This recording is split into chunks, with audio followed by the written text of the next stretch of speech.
মিরপুর টেস্টের প্রতিটি দিনই যেন তাইজুল ইসলামের জন্য নতুন উচ্চতায় ওঠার পালা। সাকিব আল হাসানকে হারিয়ে দেশের ক্রিকেটের সেরা হওয়ার পর এবার বিশ্ব ক্রিকেটেও তিনি এখন একটি জায়গায় সবার উপরে।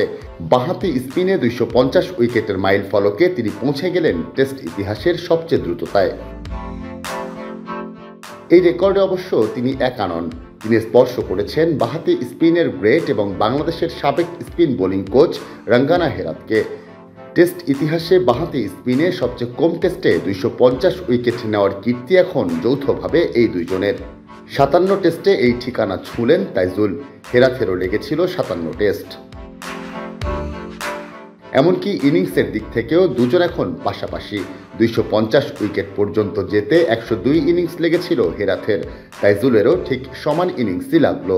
লিলি বিউটি সোপ, যার অ্যান্টি এজিং গুণ তারুণ্য ধরে রেখে ত্বকে করে উজ্জ্বল, তারুণ্যময় উজ্জ্বল ত্বকের জন্য।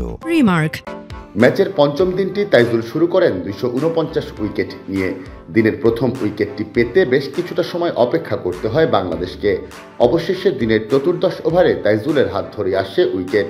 অ্যান্ডি ম্যাকব্রায়েনকে ফিরিয়ে বাংলাদেশকে কাঙ্ক্ষিত ব্রেক থ্রু এনে দেওয়ার পাশাপাশি নিজে পৌঁছে যান আরেকটি চূড়ায়। এই টেস্টে একের পর এক মাইল ফলকের পথ ধরেই ছুটছেন তাইজুল।